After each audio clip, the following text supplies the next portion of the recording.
Right now on MSNBC, the pirates promise retaliation. Has it started already? As the United States celebrates the release of Captain Richard Phillips, held hostage for days by pirates, mortar shells have been fired toward a plane carrying U.S. Congressman Donald Payne in Somalia. Plus, is the Obama administration trying to prepare General Motors for bankruptcy? I'm Savannah Guthrie of NBC News. President Obama said Phillips' safety was the primary concern of the rescue. Captain Phillips' wife is going to speak for the first time since his rescue just a few hours from now. And angry pilots are vowing retaliation for the deaths, raising concerns for the safety of 230 soldiers being held off the coast of Somalia. Joining us now with the latest is NBC News Pentagon correspondent Jim Miklaszewski. Mick, tell me about this United States decision about charging this captured Somali pirate. What are the stakes in that, and where do we think they're headed with it? Well, you know, it's still pretty much up in the air. I don't think Justice Department, at least last we heard, has made a final decision on whether to transfer this 16-year-old Somali pirate all the way back to the United States to face charges of hostage-taking and piracy. The other option, of course, is to turn him over to authorities in Kenya, where the U.S. has an agreement that when they capture pirates and have sufficient evidence, enough evidence that could lead to a conviction, that Kenya would gladly take them into their judicial system, try them, and put them in jail. But I can tell you, you know, that agreement was penned at the end of January, and in all this time, there have only been a handful of pirates, 6 or 7, I believe, that have actually been transferred over to Kenyan authority. But in this case, one pirate, maybe they can make that work. Jim, clear up for us this issue of the president authorizing this action. Was it necessary or wasn't it? Well, you know, there's conflicting sort of evidence on that. You know, all this time, the U.S. military in that region has had standing rules of engagement that they could shoot in self-defense or use lethal force to protect others who may, in fact, be in danger. And we were told today here at the Pentagon, well, this was different because it was a hostage situation and there were a number of different services involved. But that really doesn't wash either, because those forces that were involved in this operation, one of their primary missions is hostage rescue. So I think in the end, what this amounts to is maybe a little CYA, if you get my drift there, that everybody wanted to make sure that everything was buttoned up nice and neatly, so that if in fact they were going to take out these pirates like the way they did, that it would be all above board and signed, sealed, and delivered. And it was. Jim Miklaszewski at the Pentagon for us. Thanks so much. And coming up at 4 o'clock Eastern Time, Captain Phillips' wife is going to go before the cameras and talk about her husband's rescue for the first time, and we'll bring it to you live right here on MSNBC. Also developing now, there are new details on an attack on a U.S. congressman in Somalia. There's new word at this hour that the congressman has landed safely. That's Donald Payne of New Jersey in Nairobi, Kenya. Congressman Payne was in Mogadishu discussing piracy and security issues when attackers fired 6 mortar shells at his plane who was taking off. Luckily, they missed. The New Jersey Democrat has just been meeting with Somalia's president and prime minister. He's on a 3-country tour of Africa. Now, President Obama is pledging to work with other countries to halt the increasing threat of piracy off the Horn of Africa. He also says he's proud of the U.S. military for rescuing the man. We are resolved to halt the rise of piracy in that region. And to achieve that goal, we're going to have to continue to work with our partners to prevent future attacks. We have to continue to be prepared to confront them when they arise. And we have to ensure that those who commit acts of piracy are held accountable for their crimes. Well, some have said this hostage situation was a test for President Obama, so how did he handle the situation? David Sanger is the chief Washington correspondent for the New York Times and joins us now. David, what do you think? I mean, do you even buy the premise that this was a great foreign policy challenge for the president that he then hit out of the park? Well, it was certainly a first challenge. You'll remember at the beginning of the Bush administration, Savannah, the first challenge was actually a little bit similar. It was the force down of that spy plane in China that resulted in the entire crew being held by the Chinese for a number of days, and President Bush had to go handle that. Now, as we learned later on, it didn't turn out to be a terribly good indicator of how he would handle much bigger challenges later on. But these are always important because they give a first impression. And the first impression that President Obama gave here was that he held his own for a few days, so they've showed a fair bit of restraint through the negotiations. The negotiations broke down, and as Jim told you then, he signed a series of authorizations that may or may not have been necessary to specifically authorize these forces to use lethal force if they believed that the life of the hostage, in this case Captain Phillips, was in danger. It's not entirely clear from the accounts we've heard so far whether or not his life was in more danger at that point than it had been at any point during this whole series of events. David, I must say that from my perspective, the impression I drew was that the Navy SEALs are very good shots and had very good training, more so than what President Obama did. But let me ask you about what President Obama might do going forward, because he says he wants to have a coordinated attempt to reduce piracy in that area. That strikes me as potentially difficult to do, since that problem has been mushrooming so much. How exactly can the U.S. accomplish that? And is there any danger of getting in deeper than you might want? Well, John, there is, because, you know, any problem at the high sea, on the high seas like this, is basically a flow over of a problem on the land. And the problem on land here is that Somalia is ungovernable, has been before. From the incident you saw with the congressman's plane a few hours ago, it remains a lawless territory and a potential sanctuary. And what you're seeing happen on the seas is simply a further expression of the fact that Somalia can't control the actions that are taking place on land.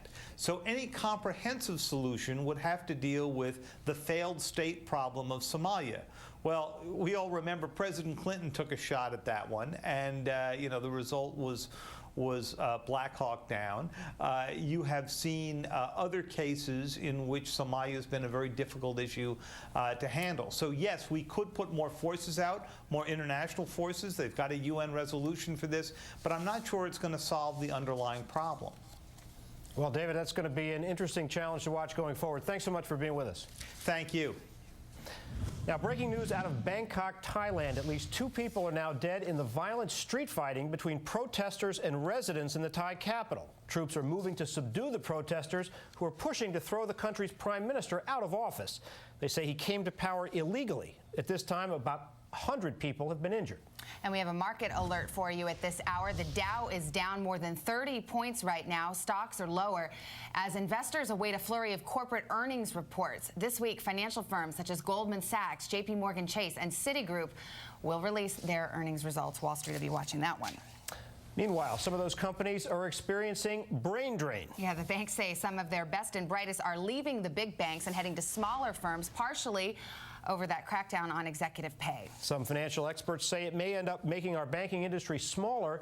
The story made the front page of the New York Times today, and Louise Story was part of that story. She wrote the piece. Louise, thanks for being with us. And let me ask you how big a change this actually is. You know, I remember some years ago when the emphasis on entrepreneurship in the American economy. People talked about IBM, the huge American corporation, as the old model, and Silicon Valley startups was the new model. Are we seeing the same thing on Wall Street?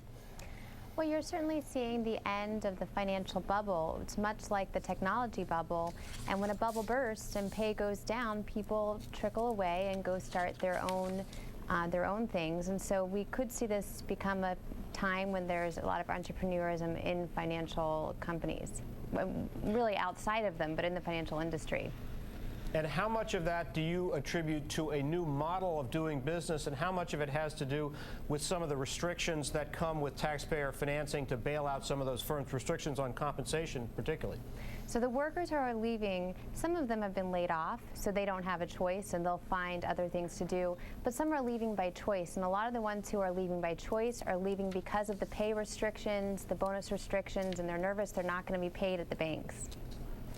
And Louise, for those at home who are thinking, well, why do I care about this? I mean, is it potentially harmful to the banks that are trying to get themselves out of bailout territory to lose this top talent? Or are these the very people that got them into this mess? Well, there's probably a mix of both, but certainly the chief executives of the largest banks say that this is a potential problem, that they need their talented workers to stay, and that if there's too many bonus restrictions and too many people leave, they may have problems recovering. And remember, taxpayers are shareholders in the banks, so they have an interest in good people staying there.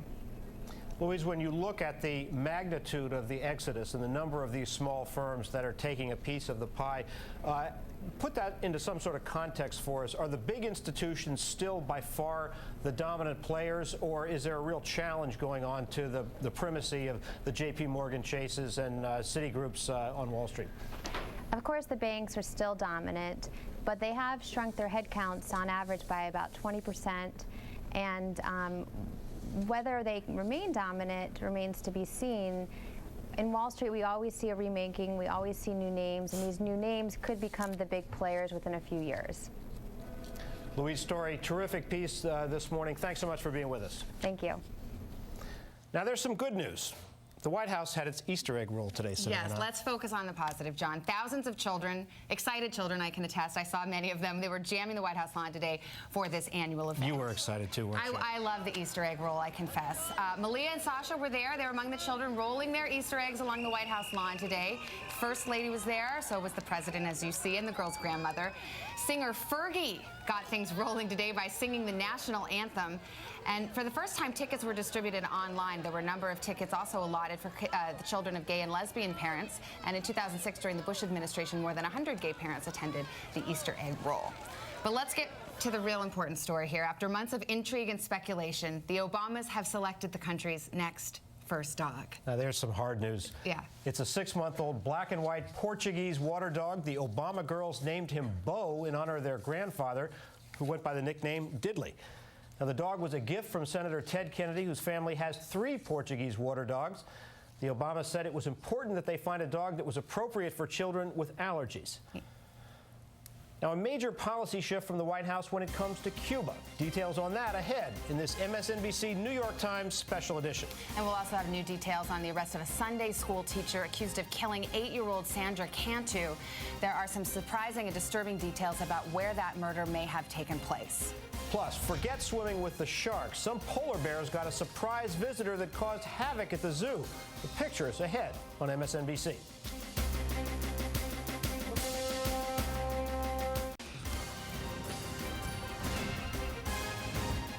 Welcome back to the New York Times First 100 Days edition. There are a lot of stories making the news right now on thenewyorktimes.com. Developments in that dramatic rescue at sea. The U.S. government is deciding what to do with the lone pirate in custody from that kidnapping. Navy SEAL snipers killed the other 3 pilots who were holding Captain Richard Phillips.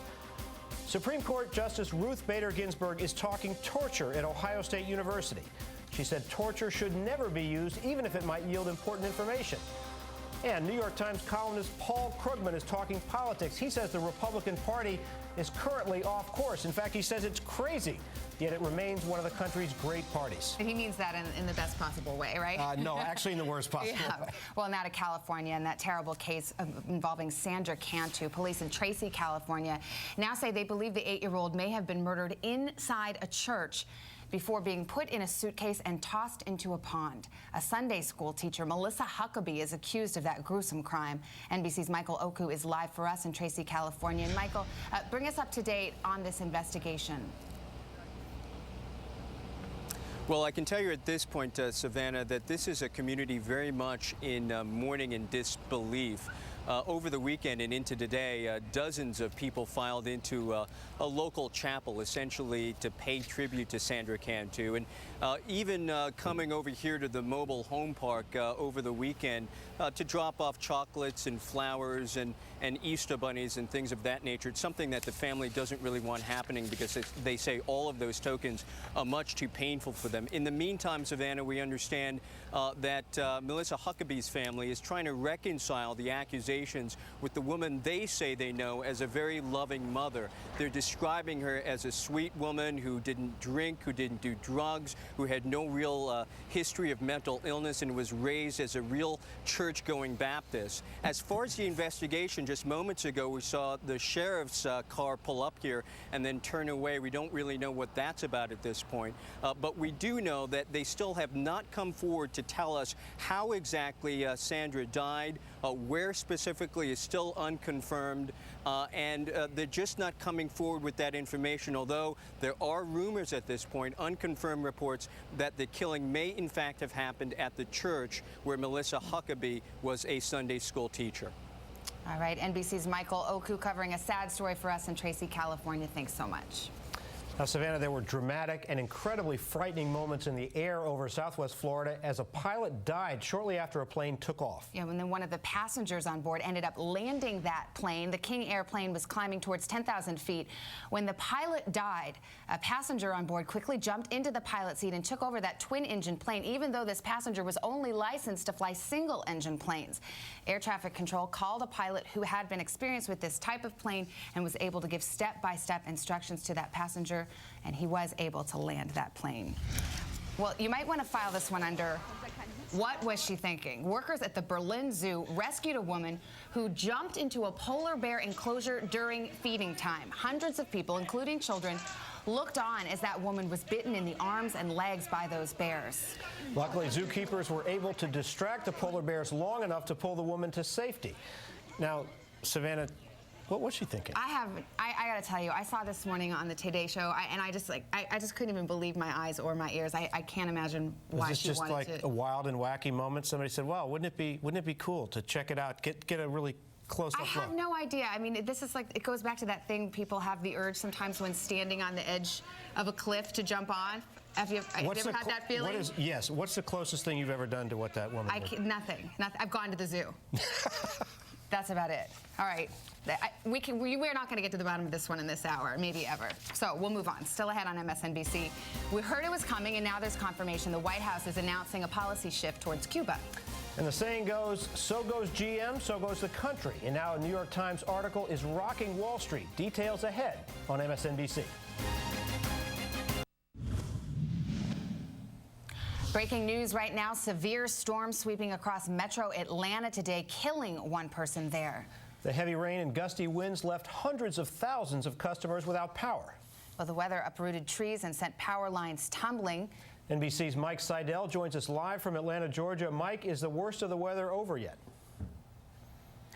It is, Savannah and John. We had what we term a wake low this morning. Basically, it's a very freak windstorm. The actual thunderstorms came through this morning, and then we had some rain, and then as the rain ended, we got these wind gusts to almost 60 miles an hour. Doesn't happen very often, but it happened this morning, fortunately after rush hour. Trees down across the area. Now, the benchmark would be Hurricane Opal back in October '95. This is nothing like Hurricane Opal, which shut the city down. But over 200,000 customers in metro Atlanta lost power. There was one fatal as a tree fell on a vehicle in the Buckhead section of Atlanta. The rain is good news because now we've eradicated our deficit. For the first time in a couple years here in metro Atlanta, we've wiped away the rainfall deficit. So the rain was good, but bad in a sense because when you have a wet ground and you get those kind of winds, it makes the trees more susceptible to being uprooted. So now it's a cleanup, but unlike in covering hurricanes and tornadoes, Savannah and John, I don't hear the hum of buzzsaws in this neighborhood. The other thing we're watching, our tornado watch is continuing right now through later this afternoon and this evening across the Florida Panhandle, South Georgia. We have current tornado warnings. Look out there, and also a later tornado watch just issued for parts of Kentucky, Tennessee, and northern Alabama. We could have more tornadoes there, and a couple cities included in that watch include Nashville and Louisville. So we're not out of the woods on the severe weather. The freak windstorm, though, came and went pretty quickly here in metro Atlanta late this morning. All right, Mike Seidel from the Weather Channel, thanks so much for that report. Okay, you have to watch this one. It was a bench-clearing mess at yesterday's Los Angeles Angels versus Boston Red Sox game. Okay, what happened was the umpire called for 3 ejections, including a coach for the Angels. Okay, but it didn't end there. In a separate incident in the second inning, the Angels manager was also ejected for arguing over the previous ejections. And it looks like it got kind of heated out there. Although, Savannah, I got to tell you, I've been in editorial meetings that were rougher than that. Yeah, right but that tells us a lot about you, John. Yeah. Yes. Well, moving on. Dramatic pictures of protests that turned into riots. We're going to have more on that breaking news after the break. And big news out of the White House. The Obama administration is about to announce some big changes when it comes to Cuba. Is there a thaw coming to the Caribbean? Plus, the whole nation was rooting for him. New details in the case of that sea captain held by pirates, live from his hometown. You're watching the New York Times special edition on MSNBC. Breaking news on MSNBC. We're watching this hour the violence in Bangkok, Thailand. It's continued after nightfall there. Thousands of troops are firing warning shots and tear gas to subdue protesters flooding the streets. The protesters will not let up in their push to throw the country's prime minister out of office. 2 people are now dead, more than 100 injured so far in that violent street fighting. The White House is making a dramatic shift in policy when it comes to Cuba. NBC News and the New York Times both confirming that the Obama administration plans to lift travel and gift restrictions for Cuban Americans. The change marks the most significant U.S. gesture in Cuba in decades. Peter Baker is White House correspondent for the New York Times. He joins us now. Peter, let me ask you about the politics of this, since everything about Cuba ultimately comes back to domestic American politics. Does the change that President Obama announced today, does that help him or hurt him in the state of Florida, which we all know is vitally important electorally? Well, I think the calculation is that there's a generational shift in the Cuban-American community in Florida, that the folks who came over, who had relatives there in the early days of the Fidel Castro regime, had a very different outlook on it than those who have been coming up now in these last few years, that there is more of a desire to reestablish some sort of connections and perhaps put the toe in the water for a new relationship that might develop after the Castro brothers are finally gone. And do you think, Peter, that the toe in the water, an adjustment this nuanced, is likely to make a significant difference in terms of what happens in Cuba or U.S. relations with Cuba, as opposed to something much more dramatic, which you hear some calling for, such as a complete lifting of the embargo?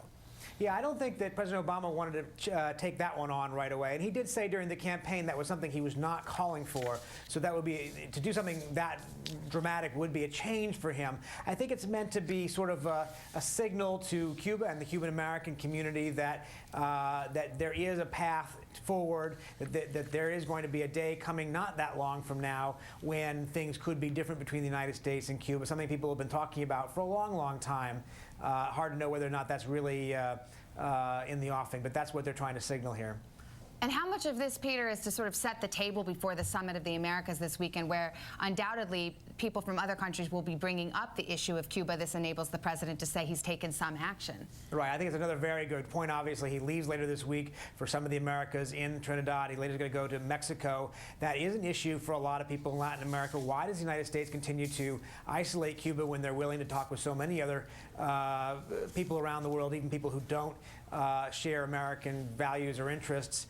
And that sort of sore point will at least be eased going into the summit by this announcement. It's not a very, huge step in the direction that many people in Latin America want, but it is a step. Something to talk about, at least. Peter Baker from the New York Times, thanks so much. And we do expect to hear Robert Gibbs deliver the news, which is a little bit unusual at 3:30 Eastern when the press briefing happens. Now, Savannah, a herring rescue at sea. Cargo ship Captain Richard Phillips was freed after Navy snipers killed his pirate captors. And in about an hour and a half from now, we're going to hear from Captain Phillips's wife for the first time since his rescue. NBC's Peter Alexander joins us live from Underhill, Vermont. Peter, I presume Captain Phillips's wife has had a chance now to speak to her husband. Do you know anything about that conversation? Savannah, we did learn a little bit more about that conversation. Good afternoon to you. She spoke to her husband only a short time after it was confirmed that he was freed and was safe. This happened yesterday, and a family spokesperson told us that you can all imagine just how happy that moment was, the pure joy and relief experience throughout this entire community. The spokesperson indicated that Andrea Phillips, Captain Richard Phillips' wife, also said to have been laughing throughout the course of the conversation because she said her husband's trademark sense of humor was still intact. They also wanted to make it very clear, as we expect to hear again in about an hour and a half from now, how thankful she was, not just for the military, to the president, but to all those rescuers and their families who were also put in risk as a result of this, but also to the nation, because they've received so many blessings and prayers that she said ultimately paid off. John and Savannah? Peter, give us a sense about what it's like in Underhill, Vermont right now. Is it a jubilant mood all across the town? Are there outward signs of what's happened and what Phillips has been through? Yeah, I got to tell you, I mean, it's a beautiful part of the country right now, a cool 40-something degrees, a sunny day, a perfect day for a homecoming they hope will happen later this week. We visited some of the quiet coffee shops. This town of Underhill, please note, is only about 3,000 people big. They're not used to this kind of attention, and I think at first they were overwhelmed by it, but now they're enjoying their chance to tell everybody just how appreciative they are and how happy they are to have this man, Captain Richard Phillips, coming home soon. When we visited with one lady, she said, this is nothing else but a miracle, and to have it happen on Easter, there's no better explanation than that, she said. Well, Peter, I'm guessing that's 3,000 happy people in Underhill. Thanks so much for being with us today. Yeah. Now, Savannah, what you're about to see is not a scene from an action movie. It all happened live this morning on MSNBC. A high-speed chase ended in a violent crash on the I-10 in California. It all came to an end when an SUV slammed into the divider and then spun out. You see it there. Traffic there was almost at a standstill as rescue crews worked to free the driver from that mangled wreck. No word yet on how badly the driver is injured or exactly why that person was running from police. We will, of course, bring you more as soon as we get it. Now, as President Obama tries to tackle health care reform, some words of warning coming from former Missouri Congressman Dick Gephardt. He says that for now, the president should abandon his goal to provide universal health care and deal with other health care problems first. John, you wrote a column about this today in the New York Times, and it's interesting because Gephardt, of course, was somebody who made this a signature part of his own presidential run, expanding coverage, and yet he's saying now, caution. What's that about?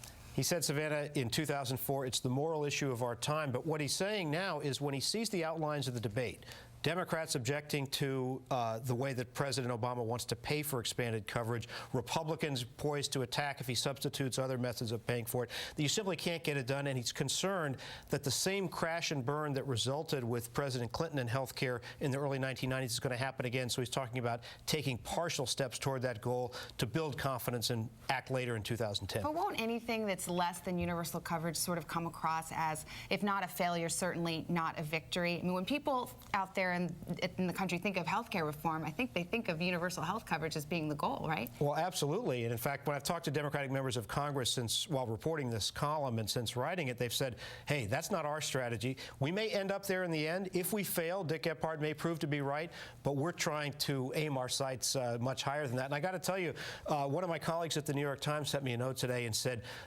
you know, Dick Gephardt's now a lobbyist for big corporations. Maybe that's what's influencing his view there. And I know there's going to be some skepticism. My own sense of it is that Dick Gephardt's been around a long time and was giving me his best assessment of the politics of the situation. It's interesting. Do you remember when he did the president did the health care summit, I guess a few months ago, and there was somebody who stood up and said, now, I don't want you to answer me right away, but I want you to think about not having a public option as part of your health care reform. And the president said, you know, he tends to want there to be some kind of public option, but isn't that like one of the biggest fights there remains to be had? Yes, and Savannah, we both heard during the campaign last year, President Obama talking about his own mother when she was suffering from terminal cancer, being worried about the ability to pay the bills. So expanded coverage is not something that he's going to give up easily. But we all know that Democratic presidents have tried for 70 years to get universal health care, Savannah. They haven't been able to do it, usually because of fights over how you pay for it. All right, good article. I have it right here, underlined, circled. So Sweet. Read it if you haven't. I mean, I'm legally required to read Harwood's articles, but it's actually a good read. Now on to the White House. Just last week, the president described it as top secret. But not anymore. We now know the identity of the new first dog. It's a 6-month-old black and white Portuguese water dog. The Obama girls named him Bo in honor of their grandfather, Michelle's dad, who went by the nickname Diddley. And MSNBC's Mike Vaquera is live at the White House. And Mike, give us the lowdown. I know there's a lot of policy things going on there at the White House. People are busy on national security. But let's focus on what's really important and talk about the dog. Absolutely. That's right. And it was pointed out in our political blog First Read today that Bo also stands for Barack Obama. So how do you like that? That's You're right. And they call this a second chance dog. And if you remember, during all of this conversation, the president being asked repeatedly about this from that pledge that he made on election night to Malia and Sasha that they would get a dog for uprooting their lives, coming here to Washington, having to make new friends. But he required that it be hypoallergenic, and he wanted to have a rescue dog. Well, this isn't a rescue dog per se. It's a second chance dog.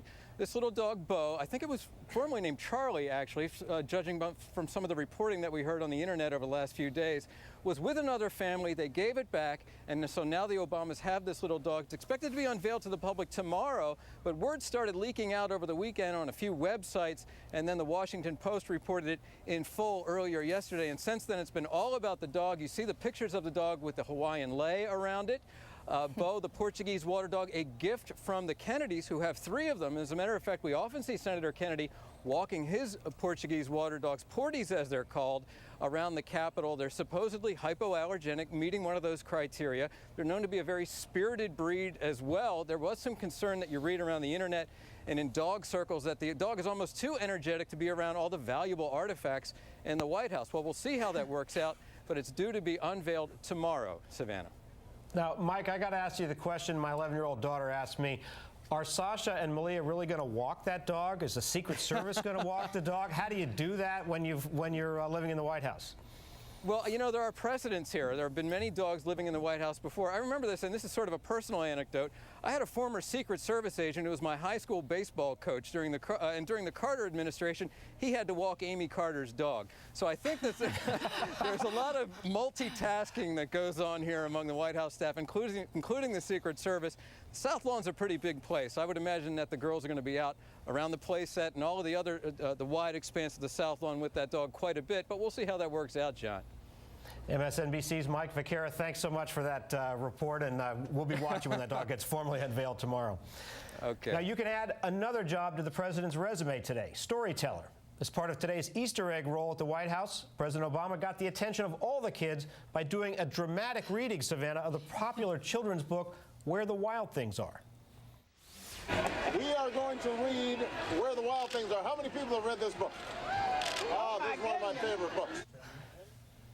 He really got into it, too. And in fact, one of the kids there cried, got scared. But anyway, the First Lady and her mother also took turns reading the book, If You Give a Mouse a Cookie. And the first daughters turned the pages of an oversized copy to show the illustrations. I mean, the president was on his game. He was doing growling. It was a very dramatic rendition of Where the Wild Things Are. The pictures are kind of scary in that book. A child Give cried. the mouse a cookie. They're better. Yeah. Those are nice and The president scared a lot of children today at the White House. Nice. What's that going to do to its approval ratings? Well, they can't vote. Up next on the New York Times First 100 Days edition, Saving Detroit. Will General Motors be forced into what's being called a surgical bankruptcy? We're going to take a closer look at how that would all work. You're watching the New York Times Special Edition only on MSNBC. A market alert right now on MSNBC. After 5 straight weeks of gains on Wall Street, stocks are trading lower right now, about 35 points. Investors worried about earnings reports that are expected out a little bit later this week. But investors are also concerned about today's report in the New York Times that the Treasury Department is telling General Motors to prepare for a potential bankruptcy by June the 1st. CNBC's Margaret Brennan joins us now live. And Margaret, the term of art here is a surgical bankruptcy. What exactly would that mean?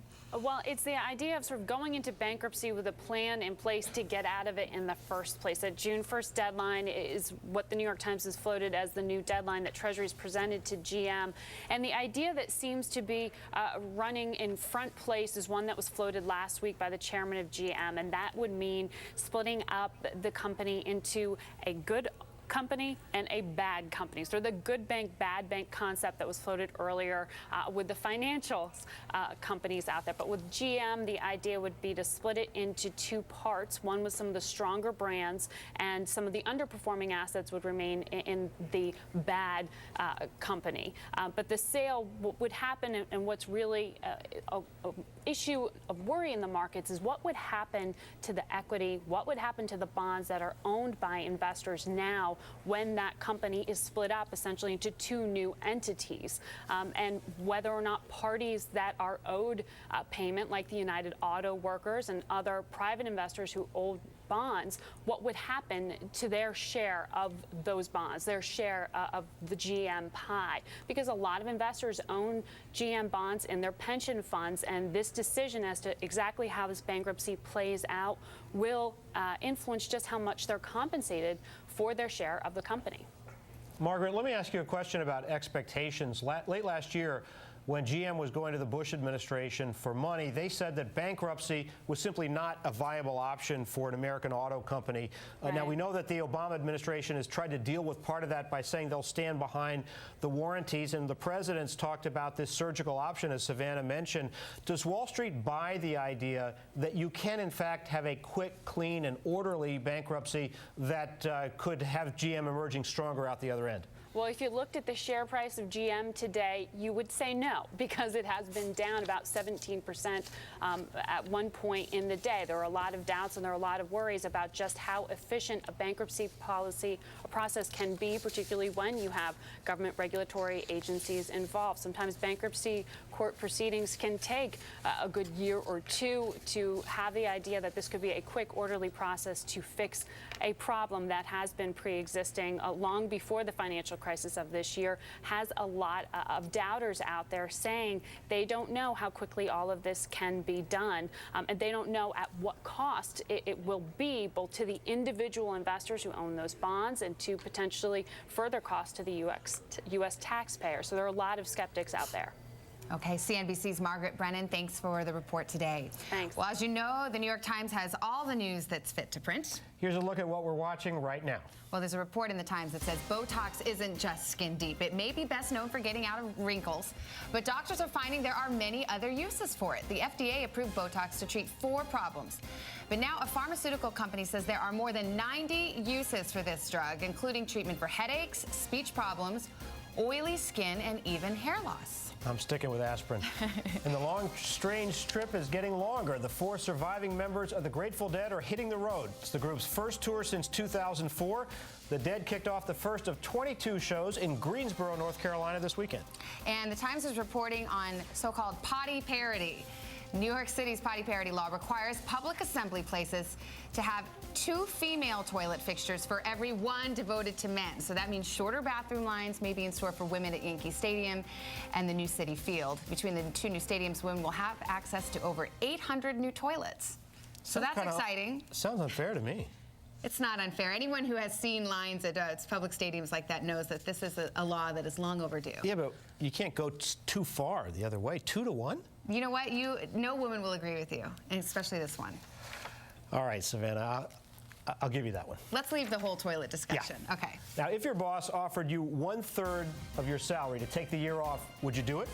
Potential peak at this awful, potential perk, rather, of this awful economy after the break. This is an interesting story. Plus, you may not have a lot of sympathy for the wealthy right now, but maybe you will if you stick with us. Believe it or not, it's a tough time to be rich. So writes a reporter for the New York Times. We'll have that story in a few minutes. You're watching the New York Times Campaign Edition on MSNBC.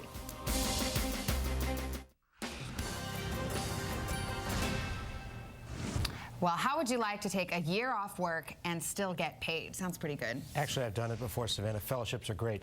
That is just what a New York law firm is offering their associate lawyers. Looking to cut costs, Skadden, which is a big law firm in New York and actually nationwide, will pay employees 1/3 of their pay, which is roughly $80,000 for those associates, to take the year off. They can do whatever they want, too. The firm assures lawyers their time away will not hurt them. The company is encouraging associates to do pro bono work. So far, about 125 lawyers have expressed interest. Now, President Obama wants to change America's tax policy and raise taxes on the wealthy. Even though his agenda is bold, it does not come close to being as harsh as the tax code under any president from FDR to Carter. In the 1960s, Americans earning over $400,000 a year were taxed in the top bracket of, get this, 91%. That's equivalent to nearly $3 million today. Joining us now live is David Leonhardt, economics reporter and columnist with the New York Times. And David, you raise a fascinating point in your story, which is that we talk about these adjustments from 35% to 39.6%. Nobody's talking about much higher rates on people who are making a lot more money. Do you see this actually returning to the political agenda, or are Democrats so scalded by their experience with the tax issue that they're not going there? I don't think we're ever going to go back to the sky-high rates we used to have of 90%, and we shouldn't be going back to those rates. But one of the things that I find interesting is the fact that those old rates have obscured something else that's changed in the tax code, which is we used to have brackets that were much finer. We used to have brackets that existed just for millionaires, just for people making, at one point even just for people making above $75 million a year in inflation-adjusted earnings. That $400,000 that you mentioned from 1960, that's the equivalent of $3 million now. Now the top bracket starts at about $350,000 or so. And so as we try to close our long-term deficit, I do think it's going to be really interesting to see whether the debate moves. So not do we go back to 90% taxes, but do we have even higher rates, whether it's 40% or 43 or 45% for people making not $400,000 a year, but people making maybe $40 million a year. But David, the reason, as you know, that we have flattened the code is that simplification became the mantra of tax reformers. People thought a flatter code was a better code. Walk us through the economics of that. Does that no longer, in your view, make economic sense to flatten the code? I think theoretically a flatter code is in some ways better. What you don't want to do is give people at those very high levels no incentive to work. But one of the lessons that we've had over the last half century or so is that the effect of these less flat tax codes is much less bad than the scaremongers would have you believe. Bill Clinton raised taxes on the wealthy, and the economy did fabulously well in the late 1990s. Go back to the 1950s when we did have these sky-high rates that no one's talking about now. The economy grew much more rapidly in the 1950s than it did over this past decade.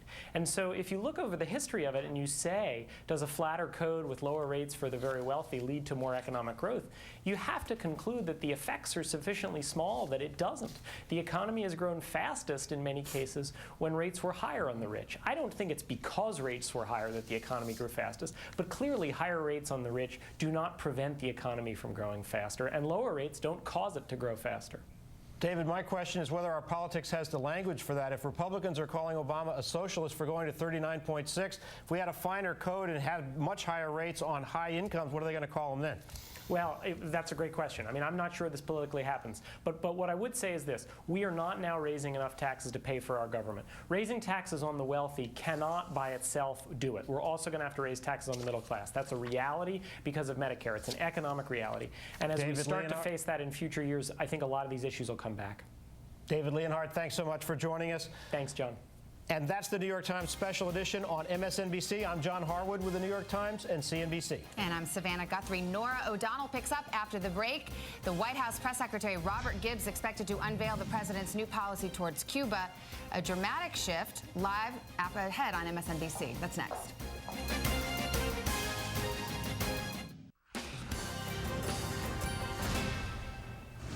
Well, how would you like to take a year off work and still get paid? Sounds pretty good. Actually, I've done it before, Savannah. Fellowships are great. That is just what a New York law firm is offering their associate lawyers. Looking to cut costs, Skadden, which is a big law firm in New York and actually nationwide, will pay employees a third of their pay, which is roughly $80,000 for those associates, to take the year off. They can do whatever they want, too. The firm assures lawyers their time away will not hurt them. The company is encouraging associates to do pro bono work. So far, about 125 lawyers have expressed interest. Now, President Obama wants to change America's tax policy and raise taxes on the wealthy. Even though his agenda is bold, it does not come close to being as harsh as the tax code under any president from FDR to Carter. In the 1960s, Americans earning over $400,000 a year were taxed in the top bracket of, get this, 91%. That's equivalent to nearly $3 million today. Joining us now live is David Leonhardt, economics reporter and columnist with the New York Times. And David, you raise a fascinating point in your story, which is that we talk about these adjustments from 35% to 39.6. Nobody's talking about much higher rates on people who are making a lot more money. Do you see this actually returning to the political agenda, or are Democrats so scalded by their experience with a tax issue that they're not going there? I don't think we're ever going to go back to the sky-high rates we used to have of 90%, and we shouldn't be going back to those rates.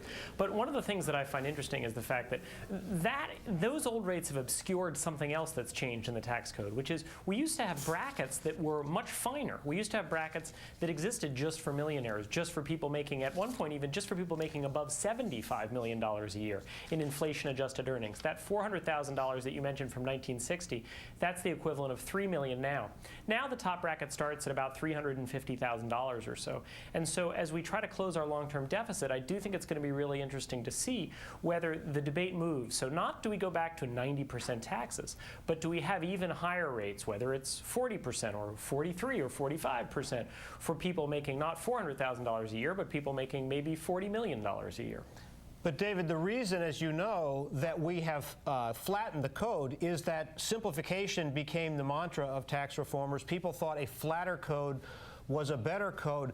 Walk us through the economics of that. Does that no longer, in your view, make economic sense to flatten the code?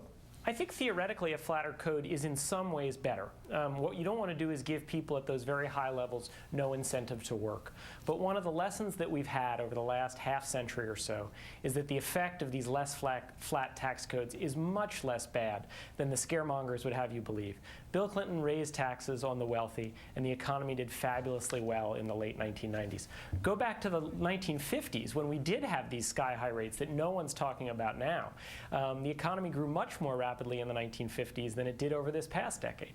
And so if you look over the history of it and you say, does a flatter code with lower rates for the very wealthy lead to more economic growth, you have to conclude that the effects are sufficiently small that it doesn't. The economy has grown fastest in many cases when rates were higher on the rich. I don't think it's because rates were higher that the economy grew fastest, but clearly higher rates on the rich do not prevent the economy from growing faster, and lower rates don't cause it to grow faster. David, my question is whether our politics has the language for that. If Republicans are calling Obama a socialist for going to 39.6, if we had a finer code and had much higher rates on high incomes, what are they going to call them then? Well, that's a great question. I mean, I'm not sure this politically happens. But what I would say is this. We are not now raising enough taxes to pay for our government. Raising taxes on the wealthy cannot by itself do it. We're also going to have to raise taxes on the middle class. That's a reality because of Medicare. It's an economic reality. And as we start to face that in future years, I think a lot of these issues will come back. David Leonhardt, thanks so much for joining us. Thanks, John. And that's the New York Times Special Edition on MSNBC. I'm John Harwood with the New York Times and CNBC. And I'm Savannah Guthrie. Norah O'Donnell picks up after the break. The White House Press Secretary Robert Gibbs expected to unveil the president's new policy towards Cuba. A dramatic shift live ahead on MSNBC. That's next.